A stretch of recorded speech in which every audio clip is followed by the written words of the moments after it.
আপনি ওই যে আপনি নিজেই বলে গেলেন আমাদের নামের সামনে একটা টাইটেল আছে, টাইটেলটা হলো মুক্তিযোদ্ধা।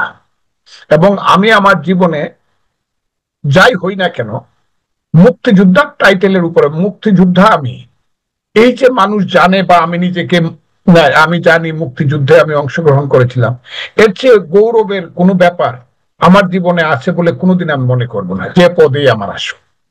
সেই কারণে যখন 5ই আগস্টের পরে আমরা খুব অবাক বিস্ময়ে লক্ষ্য করলাম যে 5ই আগস্ট যে কারণে আমরা চিন্তা করেছিলাম যে 5ই আগস্ট হলো আহ অগণতন্ত্রী বা স্বৈরতন্ত্রী একটা সরকার বিরুদ্ধে গণতন্ত্রের জন্য আন্দোলন, কিন্তু এই আন্দোলনটার যে সামনে পিছনে যে গান বাজতো বক্তৃতা হইতো তা প্রায় সবগুলোই মুক্তিযুদ্ধের গান। 1 নম্বর তীর হারাই ঢেউয়ের সাগর পাড়ি দিব রে, পূর্ব দিগন্তে সূর্য উঠেছে রক্তলাল। আর মিটিং এ বাঁচতো এবারের সংগ্রাম আমাদের মুক্তির সংগ্রাম, এবারের সংগ্রাম এইরকম। আমরা কি বিভ্রান্ত হয়েছিলাম কিনা জানি না, কোনো সময় মনে হয় না যে এই আন্দোলনটার পিছনে ভ্যানগার্ড হিসাবে শিবির জামাত তাদের সমর্থন থাকলেও তারাই ভ্যানগার্ড, তারাই সবকিছু করছে এবং আমরাই এখানে হচ্ছি, বিভ্রান্ত হচ্ছে, এই কথাটা আমার কোনোদিনই মনে হয়। এবং সেই আন্দোলনের সাথে আমরাও যুক্ত হইলাম, সারা দেশের মানুষ যুক্ত হইলো, দলগুলো যুক্ত হইলো, কিন্তু বেনামে। এটা আন্দোলনের কৌশল ছিল এবং সেই কৌশলটাকে ছেলেরা হাইজ্যাক করলো এবং এখন দেখা যায় জামাত শিবির হাইজ্যাক করে তারা দাবি করতেছে টোটাল আন্দোলনটাই তাদের। জনপ্রিয় স্লোগানগুলোকে সামনে এনে, জনপ্রিয় স্বাধীনতার বক্তব্যগুলোকে সামনে এনে মানুষকে বিভ্রান্ত করে যে 5ই আগস্ট ঘটলো, সেই 5ই আগস্টের পরে আমি দেখলাম যখন বলা শুরু হইলো যে এই দেশ হবে এই হিজবুত তাহরীর, এই দেশ হবে ইসলামী দেশ। 71 সনে কোনো যুদ্ধ হয় নাই, স্বাধীনতা যুদ্ধ প্রথম হয়েছে 47 সনে এবং সর্বশেষ হয়েছে 24 সনে।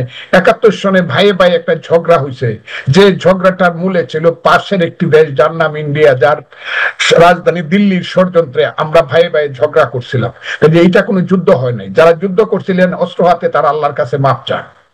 এই সেদিন থেকে বা তার আগে থেকে কিছু বুঝি, সেদিন থেকে আমি কিন্তু এককভাবে প্রতিবাদ করা শুরু করলাম এবং প্রতিবাদের ভাষাটাই ছিল নির্ভয় এবং নিঃসংকোচের ভাষা। সেটা হলো এই রাজাকারের বাচ্চারা, এই আলবদরের বাচ্চারা, মুক্তিযুদ্ধ কিন্তু থাকবে এবং আছে, মুক্তিযোদ্ধারা কিন্তু এখনো জীবিত আছে।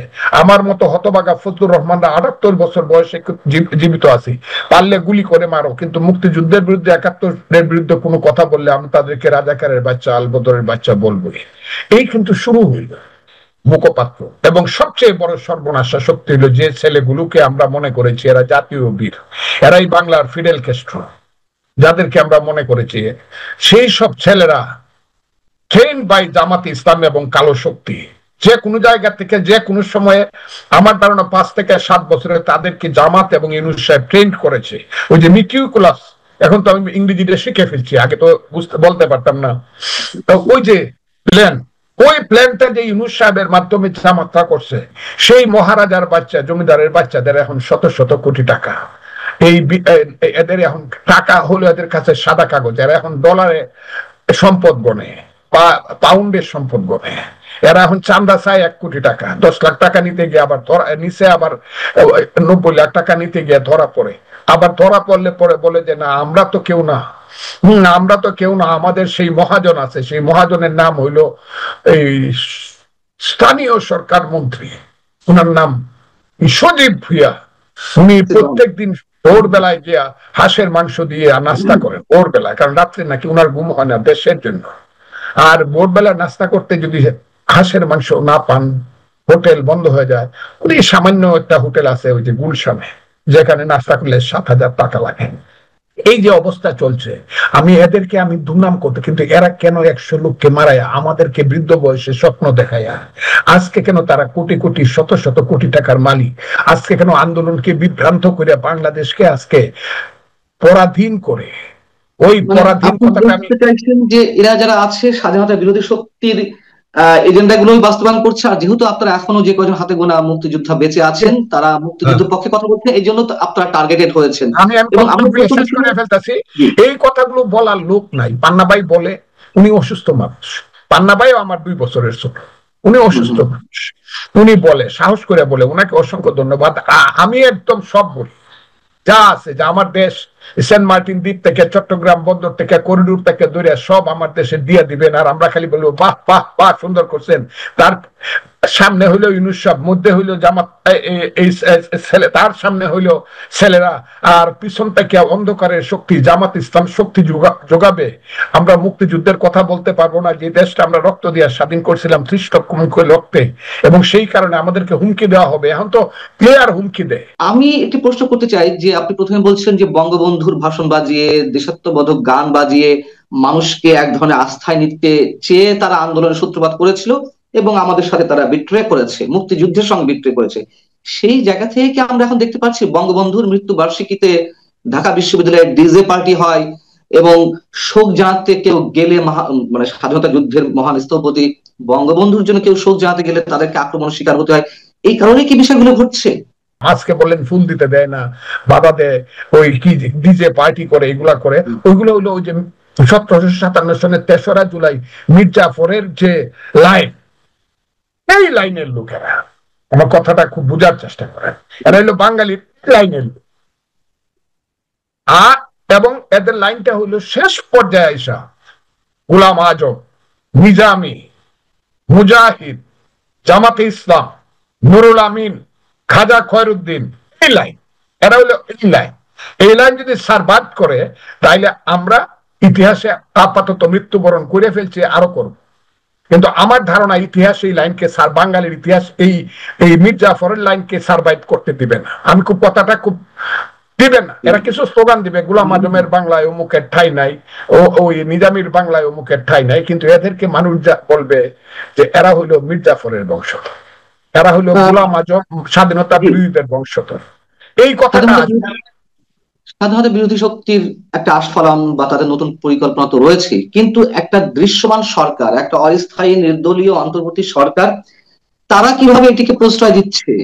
বঙ্গবন্ধুর মতন একজন ব্যক্তিত্ব এবং তার পরিবারের সদস্যরা নিহত হলেন, মানুষ শোক পালন করতে পারবে না, আইন শৃঙ্খলা রক্ষাকারী বাহিনী ঠেকানো হবে, উল্টো যাদের কথা আপনি বলছেন যে মীর জাফরের বংশধর বা মীর জাফরের লাইনের লোকজন, তাদেরকে প্রোটেক্ট করবে, তারা যা চাইবে সেগুলোই বাস্তবায়ন করবে আইন শৃঙ্খলা রক্ষাকারী বাহিনী সরকারের ঊর্ধ্বতন কর্তৃপক্ষের নির্দেশে। এটির ব্যাখ্যা কি? আপনি যার কথা, সরকারের সেই সরকারের প্রধান নেতার নাম হলো জনাব অধ্যাপক মোহাম্মদ ইউনূস সাহেব, যাকে আমি বলতাম 10 জন প্রধানমন্ত্রীর চেয়ে উঁচু ব্যক্তি। কিন্তু এখন দেখা যাচ্ছে উচ্চতায় ঠিকই উঁচু আছে, ওই নোবেল পুরস্কার পাইছে, সবকিছু আছে, কিন্তু তার মানসিক অবস্থাটা হলো ওদের সাথে, এবং উনি ওদের দাগে পড়বেন, উনার সিএসটা ওই দাগে হবে, মির্জাফরদের দাগে হবে। এখন পর্যন্ত আমি যেটা বুঝতে পারছি, কারণ তার বংশের কেউ মুক্তিযুদ্ধ করে নাই। তার বাবার নাম জানি আমি, তার দাদার নাম জানি, তার ভাইদের নাম জানি, তার ভাইয়ের ছেলেদের নাম জানি, তার মেয়েদের নাম জানি, সব জানি আমি। তার বাপ যে সৌদাগর এটা জানি, উনি যে কিভাবে এই যে গ্রামীণ ব্যাংক করছে, কিভাবে চট্টগ্রাম বিশ্ববিদ্যালয়, এগুলো সব আর কি, যেহেতু আমি ছাত্রলীগের প্রেসিডেন্ট সেক্রেটারি ছিলাম 76 সন থেকে ধরে, আমি সব জানি বলে আমি বলতেছি। উনাকে আমি মনে করছিলাম উনি একজন মহান মানুষ, হ্যাঁ মহান মানুষও, কিন্তু উনি মুক্তিযুদ্ধের বিরুদ্ধে মানুষ।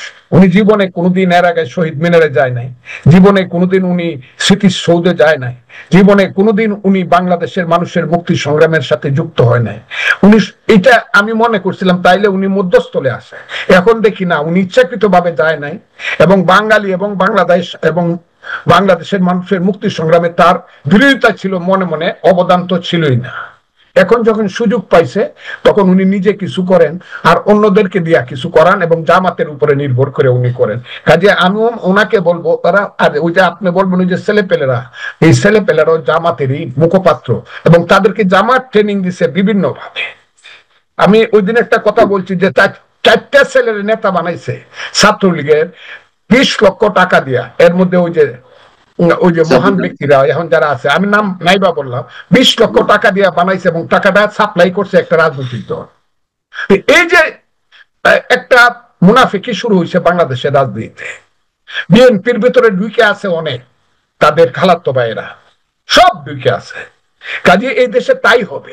তবে একটা জিনিস খুব সুবিধা হয়েছে, শেখ হাসিনা মুক্তিযুদ্ধ কইয়া দুর্নীতি করছে তার সরকার, অত্যাচার করছে তার সরকার, জেলখানা নিছে তার সরকার, নির্বাচন দেয় না, সে গণতন্ত্রকে হত্যা করছে। শেখ হাসিনাকে একটা জিনিস ভালো হয়েছে, এই দেশে কারা মুক্তিযুদ্ধের পক্ষে আর কারা হলো রাজাকারের পক্ষে জিনিসটা খুব পরিষ্কার হয়ে গেছে, এবং এটা একটা ফাইনাল খেলা হবে বাংলাদেশে। আমি আবারও বলছি, ফাইনাল খেলা হবে বাংলাদেশে, কারা আলবদর রাজাকার এবং তাদের সন্তানেরা 54 বছর পরেও মুক্তিযুদ্ধের অপমান ভুলতে পারে নাই, আর কারা মুক্তিযুদ্ধের পক্ষে হাজার বছরের বাঙালির সন্তান, যে সন্তানের মায়েরা হাজার বছর ধরে আল্লাহর কাছে প্রার্থনা করেছে, হে আল্লাহ আমাদেরকে এমন এক সন্তান দাও যে সন্তান আমাদেরকে স্বাধীনতা দেবে। হাজার বছর ধরে বাংলার হিন্দু মায়েরা তুলসী তলায় প্রদীপ জ্বালিয়ে ভগবানের কাছে প্রার্থনা করেছে, হে আল্লাহ হে ভগবান আমাদেরকে এমন এক সন্তান দাও যে সন্তান আমাদেরকে বিদেশিদের অত্যাচার থেকে মুক্তি দেবে। শেখ হাসিনা না থাকতে পারে, অন্য কেউ না থাকতে পারে, আবার নতুন করে জন্ম নিছে জেডাই খান পান্নারা, জন্ম নিছে আবার মুক্তিযোদ্ধারা, হাজারে হাজারে যোগাযোগ করে। ফজলু ভাই একটা খালি ডাক দেন, একটা খালি কথা বলেন ফজলু ভাই, আপনারা কথা বলেন না কেন? আমি বললাম আপনি দেখবেন, এই যে আমি বারবার বলি যে রাজাকারদেরকে আপনারা, বাংলাদেশ বিরোধীদেরকে আপনারা সরোয়ার উদ্যানে বারবার সুযোগ দেন মিটিং করা, একবার আমাদেরকে তো মিটিং করার সুযোগ দিয়ে দেখেন আমরা সংখ্যায় কত হাজার কত লাখ বাংলাদেশে, এটা বলি। কিন্তু এটা কিন্তু ইউনূস সাহেব ওই সুযোগ তো দূরের কথা, একটা ফুল দেওয়ার সুযোগ দেয় না কাউকে, এটা কোনো কথা হলো নাকি? দল সর্বতভাবেই বুঝতে পারবে যে খেলাটা ইলেকশন হবে কি হবে না, this is not the contradiction. মূল কন্ট্রাডিকশন হবে বাংলাদেশে ৭১ থাকবে কি থাকবে না। সেইখানে আমি বিশ্বাস করি আমার দল বিএনপি মুক্তিযুদ্ধের ৭১-এর পক্ষে থাকবে। ওই জায়গাটা আমি কথাটা আপনাকে বুঝাতে পারছি, আমি এখন পর্যন্ত বিশ্বাস করি যে ওই জায়গায় থাকবে বিএনপি ৭১, কারণ যেহেতু বিএনপির প্রতিষ্ঠাতার নাম হলো মেজর জিয়া। অ্যাডভোকেট ফজলুর রহমান, আমি যদি একটু প্রশ্ন করি সরাসরি, যে যারা স্বাধীনতা বিরোধী শক্তি, মুক্তিযুদ্ধের বিরোধী শক্তি, তাদের কাছে শোনা যায় যে অনেক ধরনের অস্ত্র রয়েছে, পাকিস্তান থেকে অস্ত্র আসছে, পুলিশের কাছ থেকে যে অস্ত্র লুট করা হলো, থানা থেকে, দেশের বিভিন্ন থানা থেকে যে অস্ত্রগুলো লুট করা হলো, এগুলো তাদের কাছে আছে। আপনি বলছেন ফাইনাল খেলা হবে, সেই ফাইনাল খেলার রূপটা কি সশস্ত্র? আর যদি সশস্ত্র হয়েই থাকে, তাহলে যারা মুক্তিযোদ্ধা আছেন অথবা মুক্তিযুদ্ধের সপক্ষে আছেন এই প্রজন্মের, তারা কিভাবে লড়াই করবে তাদের সঙ্গে সেই অসংখ্য আগ্নেয়াস্ত্রের সামনে? আমি আপনাকে বলি, আমার বয়স তখন 23 বছর, 23 বছর ধরেন ফুল হয়েছে। সেই সময় আমি মুক্তিযোদ্ধা স্পেশাল কমান্ডারের ট্রেনিং দেওয়ার জন্য দেরাদুনে গেলাম, ইন্ডিয়ার মেঘালয় থেকে দেরাদুনে গেলাম। সেই দেরাদুনে গিয়ে আমি ট্রেনিং দিলাম। দেরাদুনে আমি কোর্স কমান্ডার ছিলাম, কথাটা বুঝে দিলাম। সেইখানে আমাদেরকে পলিটিক্যাল একটা ট্রেনিং দিত, তার নাম দিনে 7 দিনে একবার উনি এসে পলিটিক্যাল কথা বলতেন, তার নাম মেজর জেনারেল মালহোত্রা।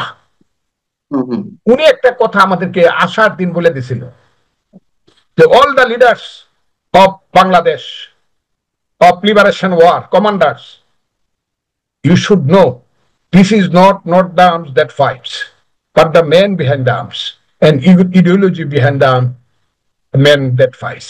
অস্ত্রটা যুদ্ধ করে না, অস্ত্রের পিছনে একটা মানুষ থাকে, মানুষের পিছনের আদর্শটা যুদ্ধ করে।